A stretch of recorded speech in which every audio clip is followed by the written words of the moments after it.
Io non ho parole, cioè questa è la stanza.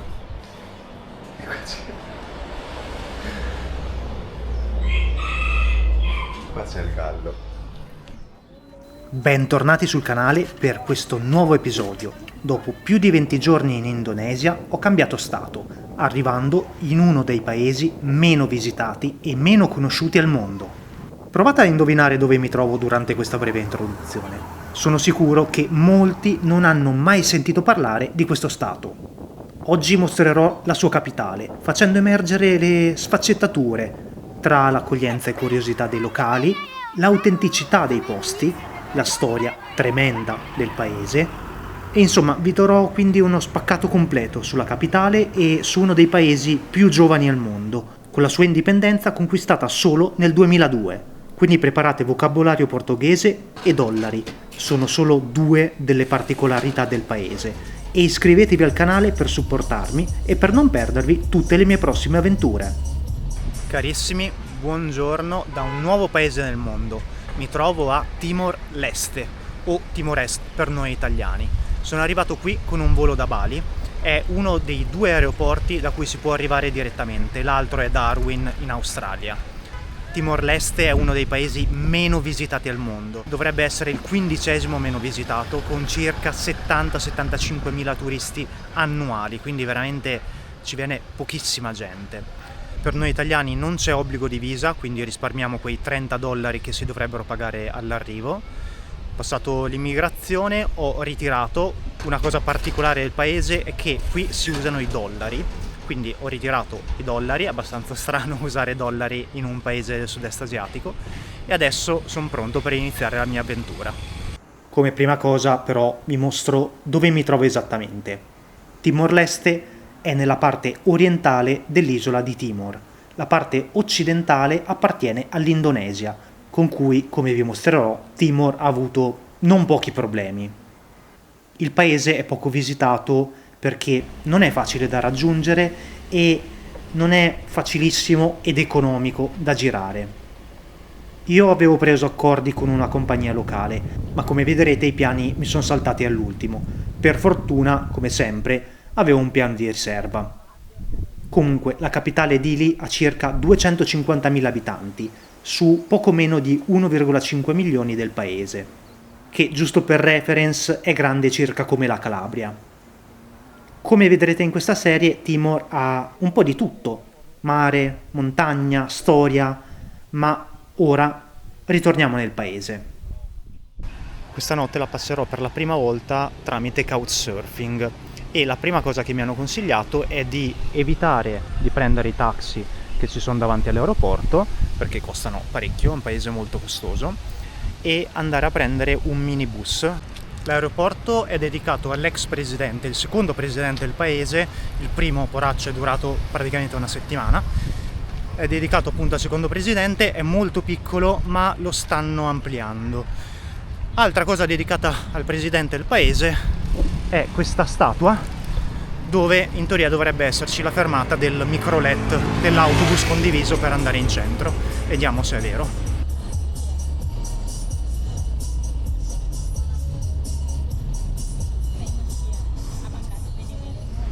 Questi qua sono i microlet, quello che ho preso io dall'aeroporto è il numero 10 e è bianco. Si distinguono anche per il colore, cioè sia il numero sia il colore.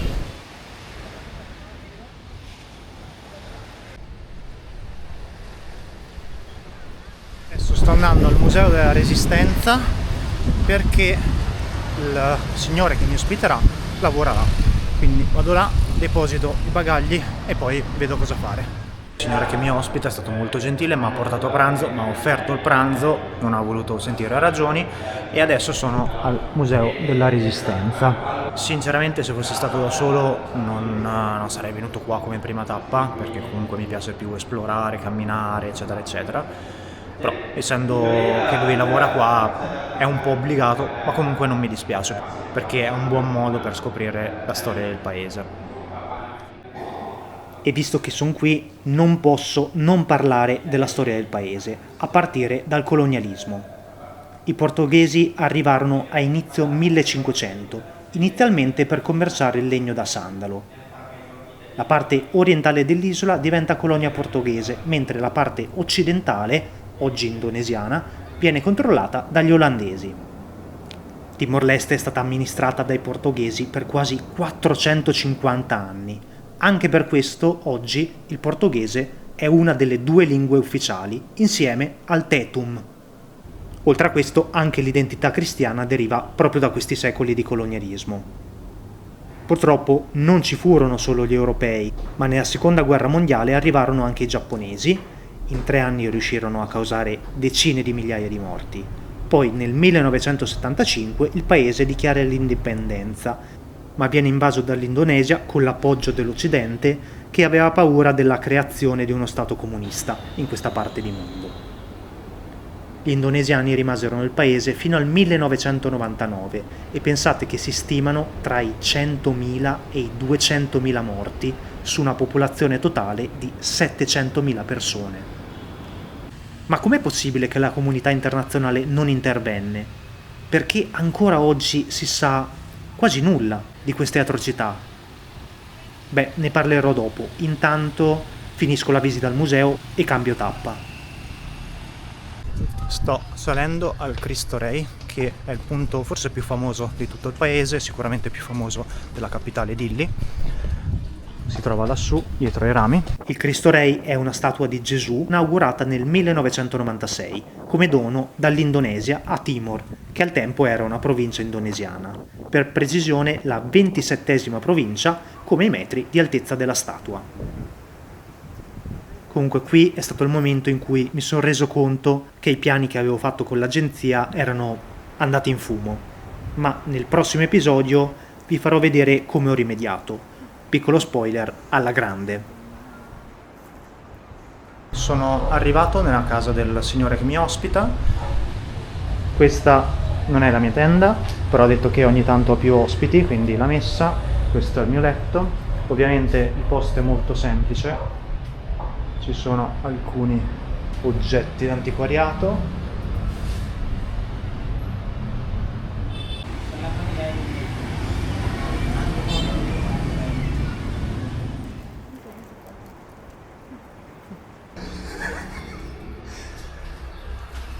Carissimi, buongiorno.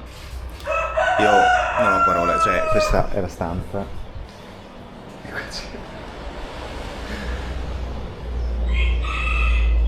Qua c'è il gallo. Io, non lo so, non ho dormito assolutamente nulla questa notte, perché, allora, uno, c'è un casino impressionante, tra l'altro non ci sono i vetri alle finestre, quindi tutto il traffico che sentite così fino dalle, non so come mai, dalle 4 di mattina, e poi il letto, vabbè, scomodissimo e molto molto sporco, diciamo, condizioni igieniche decisamente non ottimali.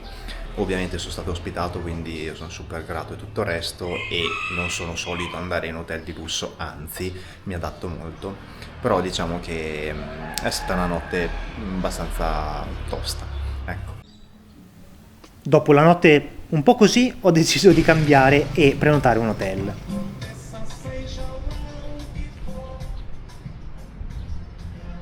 Sono ufficialmente uscito dal mio appartamento, mentre qui c'è una pompa di benzina. Il paese è molto molto dipendente dal petrolio, però ha un sacco di problemi, dispute territoriali, visto che la maggior parte del petrolio, anzi tutto il petrolio, si trova negli oceani, e ha un sacco di dispute territoriali, e negli anni sono state molto molto tese, soprattutto i rapporti con l'Australia. A quanto pare ho incontrato una celebrità davanti alla cattedrale, perché oggi ci sono delle celebrazioni per quanto riguarda l'indipendenza. Non ho ben capito sinceramente di cosa si tratti nello specifico. Comunque ho incontrato questo veterano che aveva combattuto la guerra contro gli indonesiani e ha ricevuto una medaglia al valore, e in teoria ha lavorato per le Nazioni Unite. Ma ha anche invitato a delle celebrazioni che si terranno in ottobre, il 13 ottobre, ha detto che ci sarà una processione di 3 giorni. Comunque sono solo le 8 di mattina e sono già successe un sacco di cose. Intanto qua c'è il tribunale e alla mia sinistra c'è qualcosa che probabilmente non dovrei filmare visto che è pieno di filo spinato. E sono successe talmente tante cose che mi ricorda sempre il motivo per cui mi piace viaggiare nei paesi non turistici o comunque nelle zone non turistiche, nonostante io viaggi anche in paesi turistici. Ok, ho depositato le mie cose all'hotel, intanto qua c'è uno dei soliti tombini, per modo di dire, e depositato le cose all'hotel. Speravo di riuscire a fare la giocata facendo il check-in e facendomi una doccia perché mi sento super lercio, però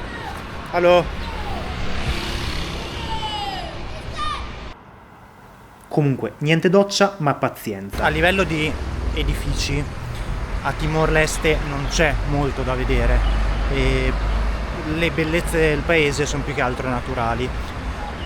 Io mi sono segnato un po' di cose da vedere, per esempio il Palazzo di Giustizia. Ovviamente sono cose che ci passi davanti e guardi 2 secondi e poi prosegui, però appunto il paese secondo me vale la pena esplorarlo proprio al di fuori della capitale, perché altrimenti vuol dire veramente non capire cosa ha da offrire il paese. Questa parte lungo il fiumiciattolo, nonostante sia sporchissimo, veramente tanto sporco, è carina perché ci sono un sacco di panchine. Purtroppo sì, ecco, è tenuto male. La cultura Tetum, che è una delle etnie principali del paese, è ancora molto viva. Diciamo che riguarda molte sfere sociali come danze, tradizioni, tessitura, la tessitura Thais, ma anche il rispetto per gli antenati. E a proposito di Thais, di tessitura tradizionale, adesso mi sto dirigendo proprio al Thais Market. Il Thais Market è forse l'unico posto dove ho trovato souvenir in vendita. D'altronde, con così pochi turisti, non è un mercato che va molto. Curiosità, la stragrande maggioranza dei turisti che arrivano qui viene dall'Australia. Comunque i lavoratori dormono in questi negozietti fatti di lamiera, condizioni molto difficili. La popolazione locale è decisamente povera. Carino il mercato, piccolino. Ho visto alcune scene tipiche delle persone locali che facevano il Thais, e però per il resto ci sono tante cose turistiche, tra cui la toppa che sono riuscito a trovare. La buona parte delle persone che incontro mi chiedono di essere fotografati. È un po' strano, ma ovviamente a me fa moltissimo piacere. Ok, perfetto, thank you very much. Sono assolutamente tutti così gentili e ospitali. Bellissimo. Avrò detto buon dia un centinaio di volte, sono forse le 10 di mattina.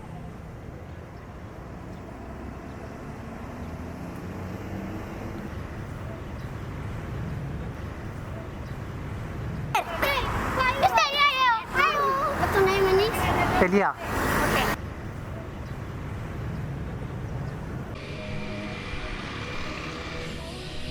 Penso potrebbe essere la moschea più grande del paese, anche perché non penso ce ne siano molte.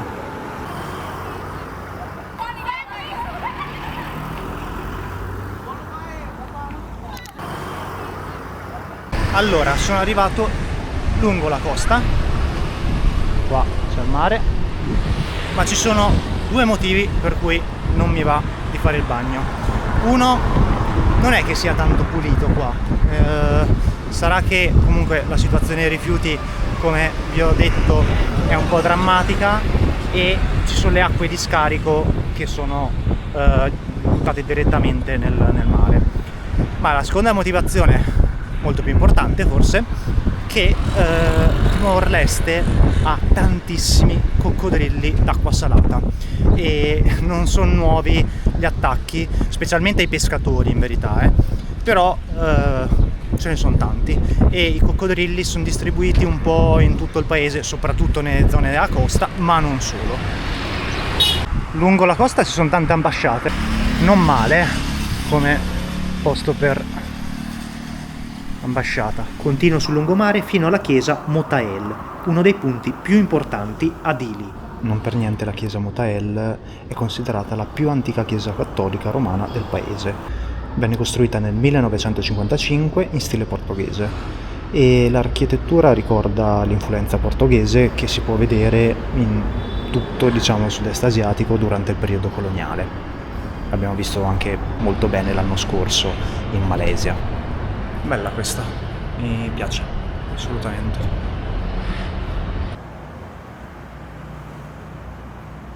Là dietro c'è il monumento per commemorare i caduti del 12 novembre 1991. Il 12 novembre 1991 c'è stato un massacro che ha fatto conoscere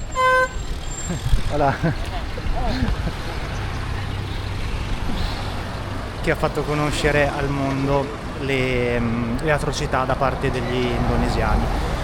Ve ne parlerò meglio dopo perché c'è anche un cimitero molto importante che visiterò dopo. Questa è la nave per andare ad Atauro, l'isola sta là in fondo, che spero di visitare l'ultimo giorno che sarò qui. Adesso mi dirigo verso i giardini del 5 maggio.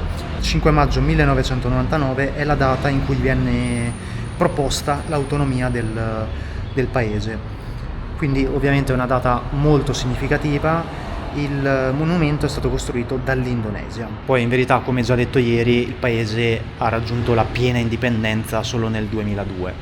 E di fronte ai giardini c'è l'Hotel Timor che opera fin dal 1976 e dietro stanno costruendo un super palazzone, immagino un altro hotel.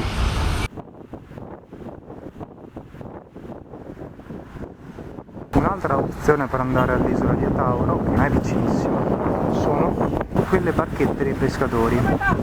Decisamente non la prenderò. Bellissimo questo albero.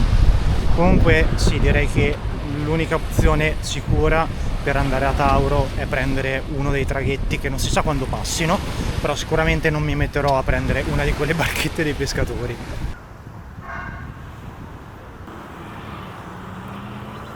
Questa Reading Room è un museo, ma sinceramente non ho tanta voglia di visitarlo. Continuo a camminare. Comunque ho visto un po' di imprenditori / imprese cinesi. Penso che nei prossimi anni il paese crescerà abbastanza. C'è da tener conto ovviamente che rispetto agli altri paesi del sud-est asiatico è abbastanza indietro, però se ci sono gli aiuti internazionali o comunque imprese, società eccetera eccetera internazionali che sono disposte a investire qua, secondo me il paese farà un bel passo avanti. Allora, dopo 12 km di camminata solo questa mattina in 4 ore ci sta assolutamente, anche perché non ho fatto colazione. Pescato del giorno, riso, patatine fritte, che era l'unico contorno che avevano, insieme a verdura che non so se mi fido a mangiare. Il posto si chiama Ristorante Tavirense. I prezzi sono più alti rispetto per esempio dove avevo mangiato ieri sera, però molto più bassi rispetto all'Italia. Ovviamente i prezzi qua sono più alti rispetto al sud-est asiatico in generale. Questo è lo stadio nazionale e penso che lo stiano rifacendo. Anche qua allo stadio mi hanno chiamato a centinaia di metri di distanza chiedendomi di fargli una foto. Comunque erano lavoratori del posto e mi hanno confermato che lo stanno rifacendo.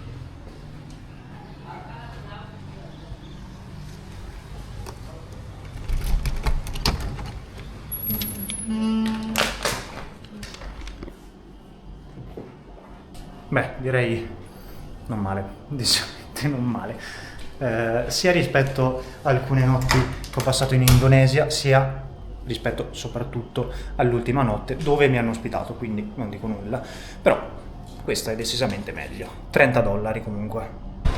Allora, sono riemerso dall'aldilà, mi sono riposato, ho fatto una doccia perché ne avevo assolutamente bisogno. Adesso sono riuscito in direzione di un museo, sperando che non sia chiuso. Ogni tanto andando in giro si vedono edifici coloniali non segnati.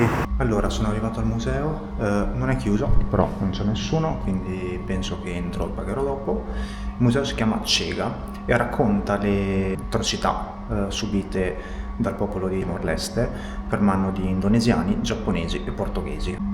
Chega significa stop o abbastanza in portoghese.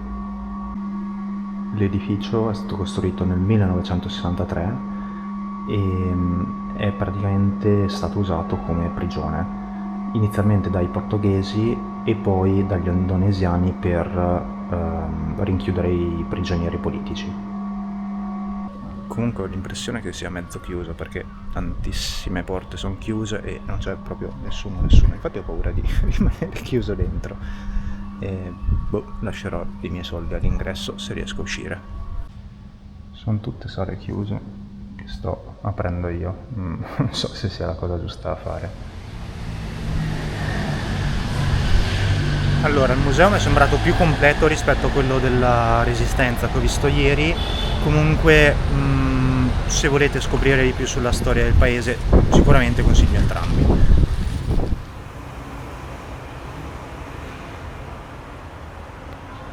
E nonostante il paese sia piccolino, le prigioni erano tantissime. Guardate qua. Queste, ma non solo. In tutto il paese. Erano proprio in tutto il paese.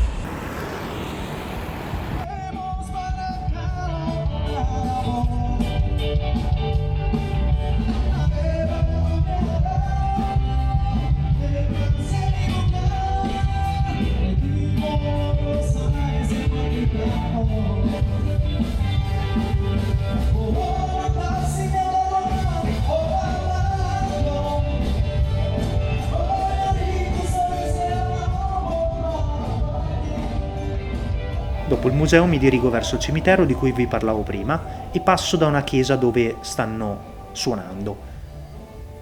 Poi una coloratissima università.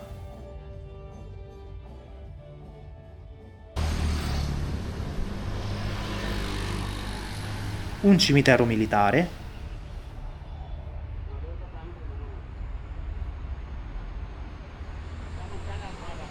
Ma guardate che alberi ci sono qua, bellissimi, veramente enormi. E poi il punto che vi avevo detto. Sono arrivato a un altro punto importantissimo della capitale, Dili, il cimitero di Santa Cruz.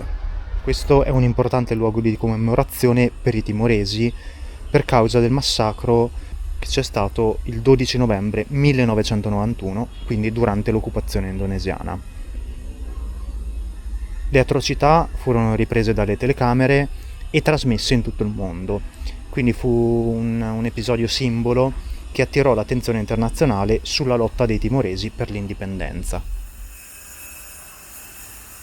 Nel 1975 la comunità internazionale iniziò a venire a conoscenza dell'atrocità, questo dopo l'uccisione di 5 giornalisti australiani, i cosiddetti Balibo 5, da parte degli indonesiani. A seguito di questo episodio però non ci fu alcuna conseguenza e quindi il cambiamento si ebbe appunto nel 1991. Infatti durante una manifestazione pacifica l'esercito indonesiano aprì il fuoco sui partecipanti, causando più di 250 morti. Questa scena fu ripresa da Max Stahl, un giornalista americano che riuscì a far trapelare le riprese e da allora l'opinione internazionale iniziò a conoscere cosa stava accadendo nel paese. Allora, le tombe sono molto belle, tante sono tenute non in condizioni perfette, per esempio qua, però è un bel posto, decisamente carico di significato. Purtroppo i crimini non finirono qui.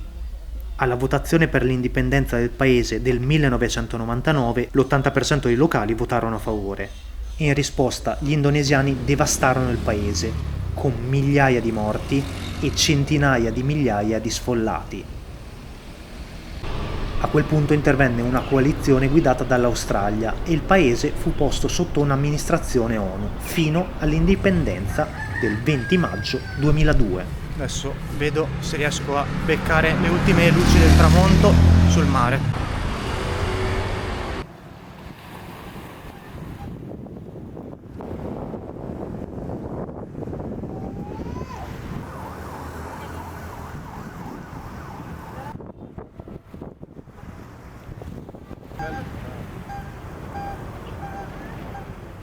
A quest'ora attraversare è impossibile praticamente, forse ce la faccio adesso, vediamo.